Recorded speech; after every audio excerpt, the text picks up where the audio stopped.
Assalamu alaikum rahmatullahi wa barakatuh, mes frères et les sœurs. Donc aujourd'hui, je vais vous expliquer quelques leçons, quelques grammaires du Coran en fait. Donc nous on dit grammaire parce que la grammaire explique en fait le fonctionnement, comment il faut procéder, comment il faut lire. Pour lire correctement, il faut la grammaire, c'est sûr. C'est comme en français, il faut la grammaire pour faire les exercices, tout ça, et le Coran aussi c'est comme ça. En fait, le Coran constitue de 114 sourates, dont 30 juz. Juz, c'est chapitre en français.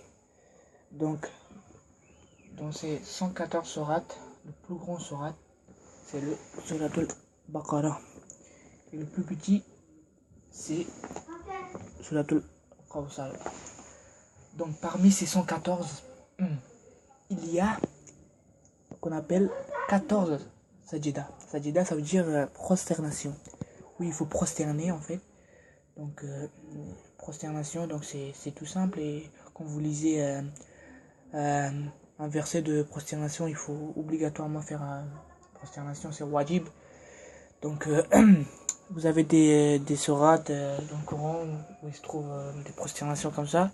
Donc, par exemple, nous, quand on fait le tilawat, comme ça, donc tilawat ça veut dire si on lit comme ça le Coran, par exemple on lit le verset et tout de suite on prosterne. Et en ce qui concerne Salat al-Tarawih, donc par exemple l'imam lit une sourate de prosternation, donc il est obligé de lire parce qu'il doit terminer le Coran il doit lire le verset de prosternation. Donc quand il lit le verset de prosternation, il fait les prosternations en fait tout de suite. Donc c'est tout simple. Quand il lit le verset de prosternation, tout de suite il dit Allahu Akbar, il fait les sajida, il se prosterne avec les muqtadi. Donc voilà. Et puis qu'on appelle aussi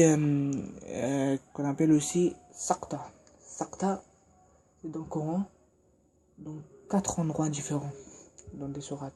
4 endroits, il y a 4 Saqta dans le Coran, dans tout le Coran. Donc Saqta, c'est de garder en fait quand on ne doit pas respirer. Par exemple, là quand je dis Alhamdulillah illazi anzala ala abdihi al-kitaba wa lam yaj'alhu iwaja, quand je dis iwaja, donc je garde ma respiration à l'intérieur de moi-même. On garde notre respiration à l'intérieur de soi. Voilà, c'est comme ça. Et puis le Saqta, c'est dans 4 endroits différents. Le premier Saqta, c'est dans le Surat al-Qaf. Le deuxième Saqta, il se trouve dans le Surat al-Yasin. Le troisième, c'est Surat al-Qiyamah. Et le quatrième, c'est Surat al-Mutaffifin. Donc voilà. Là, aujourd'hui, j'ai expliqué en fait Saqta et Sajida. Et donc, prochaine fois, je vais vous expliquer en fait comment ça marche, dans quelle sourate le Saqta, dans quel verset, tout ça. Donc voilà, si vous aimez, voilà, n'hésitez pas à cliquer. Merci.